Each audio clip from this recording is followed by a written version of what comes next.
안녕하세요. 오늘 저희가 함께 아주 깊이 들여다볼 자료, 바로 여러분께서 보내주신 티벳 사자에서의 한 부분입니다. 네, 그중에서도 중간계 여정의 두려움에서 구원을 청하는 기도 부분을 살펴볼 텐데요. 맞습니다. 이게 단순히 죽음 이후에 세계에 대한 안내서가 아니라 지금 우리가 마주하는 여러 두려움이나 어려움들 있잖아요. 네네. 그런 것들을 어떻게 대면하고 또 헤쳐나갈 수 있을지 그런 통찰을 주는 것 같아요. 뭐랄까 삶이라는 여정의 나침반 같은 느낌? 아, 좋은 비유네요. 나침반. 그리고 흥미로운 점은 이 기도를 어떻게 읽느냐 그 방식 자체가 우리 내면 상태나 또 미래에 영향을 줄 수 있다고 하더라고요. 네, 그 점이 아주 중요하죠. 자, 그럼 그 의미를 한번 같이 파헤쳐 볼까요? 좋습니다. 기도가 이렇게 시작하죠. 오, 자애로운 모습과 무서운 모습에 붙다들이셔. 굉장히 장엄하게 부르짖고 마지막은 무지의 짙은 안개를 걷어주소서 이렇게 간절하게 끝나거든요. 네. 이 시작과 끝맺음, 여기에도 좀 특별한 의미가 있다고요? 네, 바로 그 읽는 방식에 대한 지적인데요. 자료에서도 용두사미 현상을 언급해요. 시작은 아주 거창하게 했는데 끝에 가서는 좀 힘이 빠지는 거죠. 사실 기도의 진짜 핵심은 도와주소서, 걷어주소서 같은 이 마지막 호소에 담긴 진심 그리고 그 간절함이거든요. 그렇죠. 근데 만약 이 부분을 그냥 힘없이 흘려보내면 기도가 가진 어떤 본래의 힘, 그 효력을 스스로 약화시키는 셈이 될 수도 있다는 겁니다. 기도의 완성도 자체보다는 그 안에 담긴 진실함, 강렬한 마음의 울림이 더 중요하다. 이런 말씀이시군요. 바로 그거죠. 아, 듣고 보니까 되게 공감이 가네요. 저도 가끔 뭔가 되게 야심차게 시작했다가 마무리는 좀 후지부지하게 끝낼 때가 있거든요. 누구나 그렇죠. 근데 그게 그냥 그 순간의 문제로 끝나는 게 아니라 그런 어떤 마음 상태나 태도가 미래의 결과까지도 좀 희미하게 만들 수 있다. 이런 뜻이겠네요. 네, 맞습니다. 자료에서 던지는 질문 있잖아요. 이것은 어떠한 원인이 돼서 어떠한 미래를 창조할까요? 이 질문이 갑자기 확 날카롭게 다가오네요. 그렇죠. 그래서 효과적인 기도의 어떤 기본 구조를 아는 게 도움이 될 수 있습니다. 첫째는 기도 대상을 명확하게 떠올리는 거예요. 대상이요? 네. 자유로운 모습이든 아니면 좀 무서운 모습에 붙다든 마음속에 선명하게 그리는 거죠. 티베트 불교의 그 탕카 아시죠? 아, 네네. 그 그림들. 네, 그런 이미지가 이런 시각화에 큰 도움을 줄 수 있습니다. 그리고 두 번째는 자신의 상태를 아주 솔직하게 인정하고 고백하는 겁니다. 솔직한 고백? 예를 들면, 아, 내 생명에 힘이 다했구나. 이제 사랑하는 가족도 나를 도울 수 없구나. 와 같이요. 이게 꼭 죽음 직전 상황이 아니더라도 삶의 큰 위기 앞에서도 마찬가지로 적용될 수 있어요. 그렇군요. 내 상태를 정확히 아는 것. 네. 그리고 마지막 세 번째는 원하는 과를 분명하게 표현하는 거죠. 자비를 베풀어 주소서처럼요. 대상, 고백, 바람. 아, 이 세 가지 원칙만 기억하면 꼭 정해진 기도문 형태가 아니더라도 우리 스스로 충분히 의미 있는 기도를 만들어갈 수 있겠네요. 정확합니다. 이 구조 자체가 어떻게 보면 응답을 이끌어내는 좀 지혜로운 방식이라고 할 수 있죠. 이 기도문 자체는 비교적 기본적인 형태를 따르고 있지만요. 네. 이 원리를 이해하고 좀 의식적으로 활용하는 게 중요하다고 생각합니다. 그런데요, 여기서 자비를 베풀어 주소서 이 구절이요, 어떻게 보면 조금 의아하게 느껴질 수도 있을 것 같아요. 왜냐면 보통 목표는 구체적일수록 좋다고들 하잖아요. 네, 그렇죠. 근데 자비라고 하면 너무 좀 막연하게 들릴 수도 있는데 이게 정말 효과적인 요청이 될 수 있을까요? 아, 그거 아주 좋은 질문입니다. 보통 명확한 목표 설정은 그 자체로 길을 만드는 어떤 창조적인 힘이 되고 우리를 앞으로 나아가게 하는 원동력이 되잖아요. 네. 하지만 이 기도는 정말 극도의 공포 그리고 무력감 속에서 터져나오는 어떻게 보면 가장 원초적인 형태의 외침이라고 할 수 있어요. 원초적인 외침. 네, 자료 표현을 빌리자면 약간 허접한 기도일 수도 있다고 하죠. 아, 그런 표현이 있었군요. 네, 너무 절박하고 정신이 없어서 뭔가 구체적인 걸 떠올릴 겨를조차 없을 때 할 수 있는 유일한 호소가 바로 이것일 수 있다는 거죠. 아하. 그리고 이 절박한 외침 다음에야 비로소 무지의 안개를 걷어달라는 조금 더 구체적인 요청에 따라 나오는 구조입니다. 그렇군요. 정말 극한의 상황에서는 오히려 이런 단순하고 본능적인 외침이 유일한 방법일 수 있다. 이런 거네요. 그렇죠. 중요한 건 어떤 형식이나 기교가 아니라 그 안에 담긴 간절함, 그리고 기도 대상을 향한 믿음, 또 자신의 상태에 대한 정직한 인정, 그리고 어쨌든 바람을 표현하는 그 행위 자체군요. 네, 맞습니다. 어쩌면 그런 아주 순수한 절박함이 오히려 더 깊은 연민을 불러일으킬 수도 있겠다. 이런 생각도 드네요. 바로 그겁니다. 그 보편적인 마음, 즉 연민과 자비에 호소하는 것이 핵심이에요. 우리가 신성하다고 여기는 존재들의 마음이라는 게 사실 우리 안에 이미 잠재든 그 불성과 다르지 않거든요. 아, 그래서 그 깊은 마음을 일깨우는 기도는 응답받을 가능성이 크다고 보는 거죠. 기도의 다음 부분으로 넘어가면 5가지 지혜의 빛이나 신성한 존재들을 마주했을 때 두려워하지 않게 해달라는 내용이 이어지는데요. 네, 5가지 지혜의 빛이 비칠 때 두려워하지 않고 그 빛이 곧 나 자신임을 알게 하소서. 근데 이게 좀 이상하게 들리지 않으세요? 왜 밝고 신성한 빛을 두려워하게 되는 걸까요? 그게요. 두려움의 근원이 빛 자체가 아니라는 거죠. 빛이 아니면요? 바로 우리 자신의 내면 상태에 있다는 겁니다. 만약에 마음이 공포나 죄책감 같은 좀 어두운 감정으로 가득 차 있다면 아무리 찬란한 지혜의 빛이라도 오히려 위협적으로 느껴지는 그런 역반응이 일어날 수 있다는 거예요. 아, 역반응이요? 네, 역설적으로 들릴 수 있지만 자신의 상태와 비슷한 어둡고 혼란스러운 환영에 오히려 더 끌리거나 편안함을 느낄 수도 있다는 거죠. 그렇군요. 그래서 기도는 단순히 빛이여 저를 도와주세요가 아니라 저 빛이 외부의 어떤 위협이 아니라 본래 나의 모습임을 깨닫게 해달라고 요청하는 겁니다.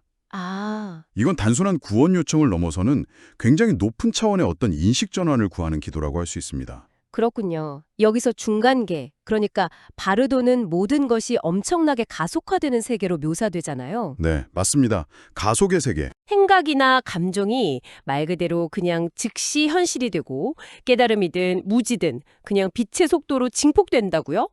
심지어 자신이 죽었다는 사실조차 인지하기 어려울 수 있다고 하니 와, 이건 정말 엄청난 위기인 동시에 또 상상 이상의 기회의 장이 될 수도 있겠다는 생각이 드는데요. 네, 맞아요.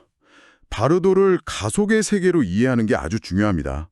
4차원, 그러니까 혼의 영역에서는 물질적인 제약이 훨씬 적기 때문에 변화가 굉장히 빨라요. 변화가 빠르다. 네. 자료에서 나온 비유를 들자면요. 이 물질계에서 깨달음을 얻는데 예를 들어 1000의 에너지가 필요하다면 밀도가 훨씬 낮은 4차원에서는 300만으로도 가능할 수 있다는 거죠. 와, 300이요? 네.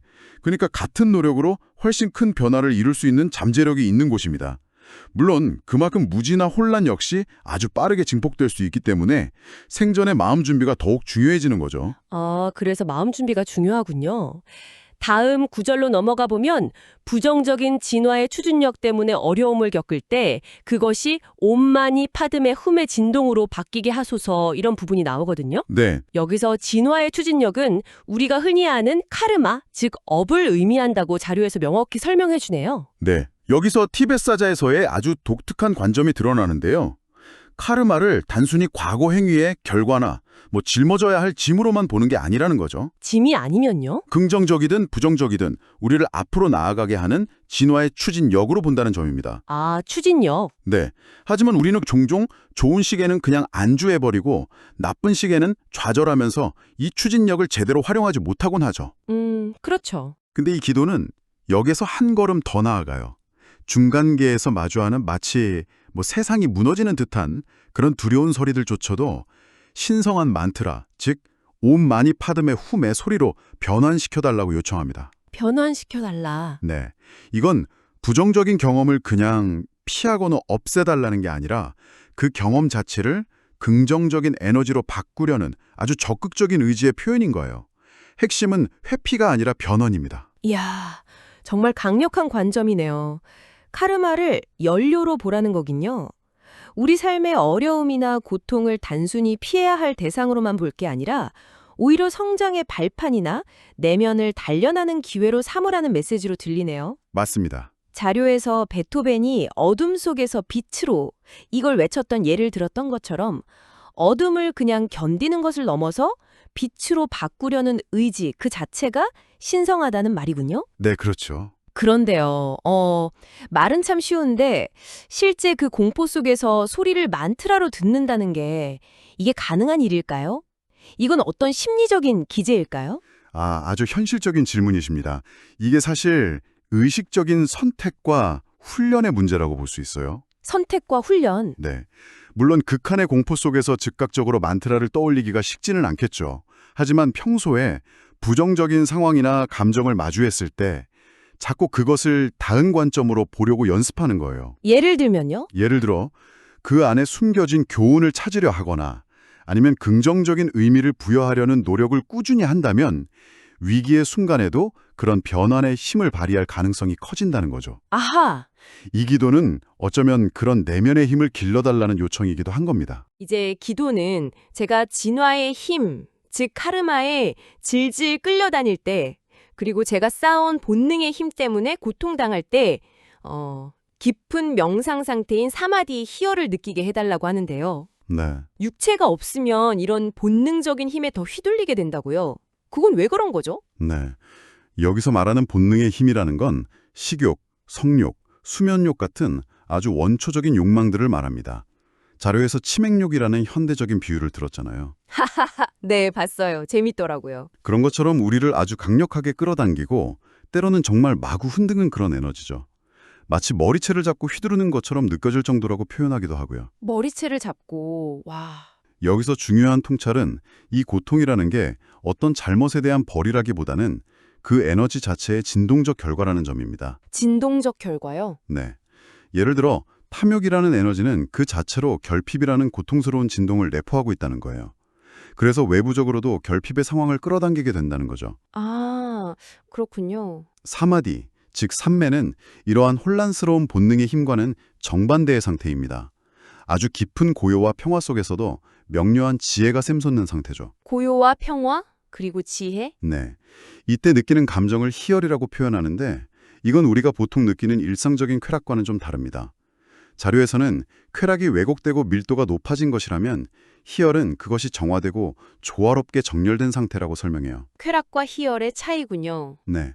심지어 자신의 쾌락 감각을 좀 객관적으로 바라보는 심상훈련을 통해서 희열로 변환시킬 수도 있다고 제안하기도 하고요. 와, 그것도 가능하군요. 그리고 이제 탄생 중간계, 그러니까 다시 태어나기 직전의 상태로 접어들 때 잘못된 길로 이끄는 유혹을 피하게 해달라는 기도가 이어지네요. 드디어 윤회의 과정으로 들어서는군요. 네, 맞습니다. 함께 보내주신 그림을 보면 윤회의 과정이 도식화되어 있는데요. 물질계에서 죽으면 사후 중간계, 자유에서는 카마로카라고 부르는 곳으로 가고 여기서 길이 딱 갈리네요. 네. 해탈한 존재 A는 영적인 세계, 그러니까 대박한 너머의 부처님 영역으로 가고 그렇지 못한 존재 B는 탄생 중간계를 거쳐서 다시 물질계로 돌아오는 것처럼 보여요. 네. 그 그림과 함께 티베트 사자에서의 관점을 조금 더 정교하게 이해할 필요가 있는데요. 사실 티베트 불교의 관점에서는 해탈하지 못한 대부분의 존재들도 일단은 대박한이라는 영적인 영역을 거칩니다. 아, 모두 거치긴 하는군요. 네. 하지만 깨달은 존재의 시각에서 보면 이 대박한조차도 여전히 윤회의 틀에 안에 있는 하위계로 간주된다는 거예요. 진정한 해탈이란 이 윤회의 순환 자체를 완전히 벗어난 절대계에 이르는 것을 의미합니다. 아, 대박한도 아직 과정 중 하나군요. 그렇죠. 물론 대박한 안에도 여러 수준의 영역들, 열애계, 보살계 같은 층위가 존재하지만 핵심은 대박한에 머무는 건 역시 완전한 자유는 아니라는 점입니다. 네. 그리고 이 윤회라는 것이 단순히 그냥 뱅글뱅글 도는 원이 아니라 조금씩 상승하면서 진화해 나가는 나선형 과정으로 이해하는 것이 중요합니다. 아, 그러니까 물질계에서 죽음 이후의 중간계, 그리고 대박한이라는 영적 세계를 거쳐서 다시 태어나는 중간계를 통해 물질계로 돌아오는 이 전체 순환 과정, 그리고 그 너머의 절대 자유까지. 이걸 다 이해하는 것이 이 책을 읽는 중요한 목표 중 하나다. 이런 말씀이시군요. 아주 중요한 포인트입니다. 기도가 점차 개인의 구원을 넘어서서 중간계를 여행하는 모든 중생들이 라면서 모든 존재를 향한 자비심으로 확장되는 부분이 참 인상 깊었어요. 네, 대자대비심이죠. 그런데 모두 좋은 세계에 다시 태어나기를 바란다는 이 기도는 좀 현실적으로 가능한 소원일까요? 모든 존재가 동시에 좋은 곳에 태어날 수는 없을 텐데 말이죠. 이 엄청난 스케일의 자비심은 어떻게 이해해야 할까요? 그 지점이야말로 이 기도의 깊이를 보여주는 부분이라고 생각합니다.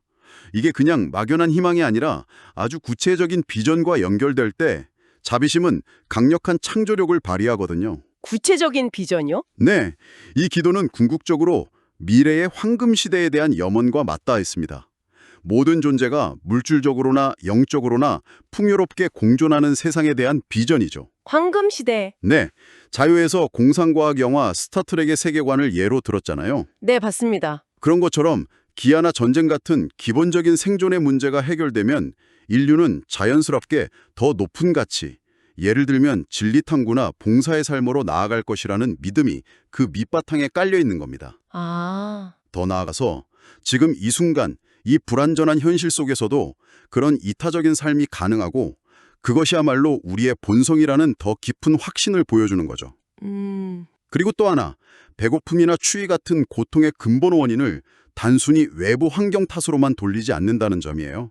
우리 내면에 탐욕이라는 진동 상태가 스스로 고통스러운 결핍 상태를 끌어당긴다는 아주 심오한 통찰을 제시합니다. 와, 탐욕이 결핍을 끌어당긴다. 대단한데요. 환생 과정을 묘사하는 부분도 상당히 흥미로웠습니다. 미래의 부모가 될 이들의 결합 장면을 보고 이끌리게 되는데 이때 그들을 단순한 성적 대상으로 보지 말고 신성한 존재, 즉 자비로운 부처님과 그의 배우자로 여기게 해달라고 기도하잖아요. 네. 왜 이런 관점이 필요한 걸까요? 좀 독특하게 느껴졌어요. 이게 바로 환생의 메커니즘과 연결되는 부분인데요. 일반적으로 다음 생으로 이끄는 아주 강력한 동력 중 하나가 바로 성적인 끌림이라 욕망입니다. 그렇죠. 근데 이 끌림 자체를 피할 수 없다면 그 대상을 바라보는 관점을 바꾸라는 가르침인 거죠. 즉, 그들을 신성한 존재로 인식하려는 의식적인 노력이 더 자비롭고 지혜로운 존재로 태어나는 데 도움이 된다는 겁니다. 아하, 관점의 전환이군요. 네. 또한 환생제를 선택하는 문제도 언급되는데 물론 완전히 자유로운 선택은 아니지만 자신의 카르마가 허용하는 범위 내에서는 어느 정도 선택이 가능하다고 봅니다. 선택의 여지가 있군요. 네. 그래서 이 기도는 단순히 그냥 안락한 것이 아니라 다른 존재들에게 이로움을 줄 수 있는 상서로운 표징을 지닌 몸으로 태어나게 해달라는 의미를 담고 있는 겁니다. 그 상서로운 표징으로 윤기 나는 이마, 꿰뚫는 듯한 눈빛, 풍만한 코 같은 것들이 언급되더라고요. 네. 근데 재밌는 건 흔히 복의 상징으로 알려진 부처님의 그 긴 귓불은 실제 부처님 귀 모양, 소라고동 모양과는 다르다는 반박도 있더라고요. 네. 그런 세세한 부분까지 언급되어 있죠. 이런 표징들은 결국 외형 너머의 어떤 잠재력, 가능성을 상징하는 거겠죠? 그렇습니다. 외형적인 특징 그 자체가 중요하다기보다는 그것이 상징하는 내면의 덕성, 예를 들면 지혜나 자비 또는 다른 존재를 도울 수 있는 능력, 설득력 같은 그런 자질을 갖춘 몸으로 태어나기를 바라는 마음의 표현이라고 볼 수 있겠습니다. 기도는 마침내 가장 궁극적이고 정말 장대한 목표를 향해 나아갑니다. 네, 그렇죠. 바로 기도하는 자신뿐만 아니라 다른 모든 중생들까지도 깨달은 존재, 즉 승리자인 붓다들과 똑같이 되기를 염원하는 거예요. 네. 보는 것만으로도 듣는 것만으로도 모든 일을 즉시 구원하고 절대적인 자유로 이끄는 그런 존재가 되게 해달라고요. 와, 이건 정말 스케일이 다른 소망인데요? 네, 그렇기 때문에 이 기도의 마지막 부분은 아주 특별합니다. 이렇게 상상하기 어려운 궁극적인 목표는 일반적인 수행이나 기도만으로는 이루기 어렵다는 것을 솔직하게 인정하고 좀 특별한 존재와 힘에 의지하게 됩니다. 특별한 존재와 힘이요. 네. 사만타바드라, 즉 보현보살은 깨달음의 궁극적인 실천과 활동을 상징하고요. 그리고 완성된 실체의 진리의 힘이라는 것은 물질계, 콘계, 영계, 이 3계 전체에 온전히 구현된 진리 그 자체의 힘을 의미합니다. 마지막으로 집중을 성취한 탄트라 성자의 축복에 호소하는데 여기서 탄트라는 때로는 더 빠르고 강력하지만 좀 비밀스러운 길을 상징하기도 하거든요. 비밀스러운 길이요? 네. 이는 석가모니 부처님과 같은 전통적인 길 외에도 파드마삼바바처럼 밀교적인 지혜나 신비로운 힘의 도움이 필요할 수 있음을 시사하는 거죠. 특히 즉각적인 깨달음이라든지 모든 중생을 단번에 구원하는 것과 같은 그런 소망은 이런 특별한 가피, 즉 부처나 보살이 중생에게 힘을 주어 돕는 것을 필요로 한다고 보는 겁니다. 오늘 저희가 티벳사자에서의 기도를 통해서 정말 많은 걸 살펴봤네요. 기도의 구조와 그 힘의 원리부터 시작해서 카르마를 진화의 연료로 바라보는 새로운 시각, 또 죽음 이후 중간계의 강렬한 체험과 그것이 가진 기회, 윤회의 큰 그림과 진정한 해탈의 의미, 그리고 마지막으로 나를 넘어서 모든 존재를 향한 자비심의 확장까지 정말 깊이 파고들어 봤습니다. 네, 정말 많은 내용이었죠. 이 여정의 끝에서 지금 이 내용들이 여러분께는 어떤 울림으로 다가오시나요? 어쩌면 일상에서 부딪히는 크고 작은 두려움이나 어떤 도전, 혹은 누군가와의 관계 속에서 이 기도문이 던져준 통찰들을 새롭게 적용해볼 지점을 발견하셨을지도 모르겠습니다. 마지막으로 이 기도문의 핵심 원리 중 하나를 여러분의 삶에 한번 적용해보는 건 어떨까 하는 질문을 던져보고 싶습니다. 네, 어떤 질문인가요? 기도는 중간계에서 들려오는 그 무서운 소리를 신성한 만트라로 변환하고 또 공포스러운 존재를 자비로운 부처님으로 바라보라고 권하잖아요. 네, 그랬죠. 변환과 바라보기. 만약 이 원리를 여러분의 일상 속 소음들, 예를 들어 끊임없이 자신을 괴롭히는 비난의 목소리나 스스로를 탓하는 생각들과 또 여러분을 힘들게 하는 어려운 사람들에게 한번 적용해 본다면 어떨까요? 아, 일상의 소음과 어려운 사람들이요. 네, 부정적인 자극에 그냥 즉각적으로 감정적인 반응을 보이는 대신에 아주 잠시만 멈추어서 그 안에 혹시 숨겨진 다른 의미나 변환될 수 있는 긍정적인 측면, 즉 만트라나 부처님의 모습은 없을지 의식적으로 한번 탐색해 보는 겁니다. 의식적인 탐색. 그런 관점의 전환이 여러분의 내면과 현실에 어떤 놀라운 변화를 가져올 수 있을지 한번 조용히 탐구해 보시길 바랍니다.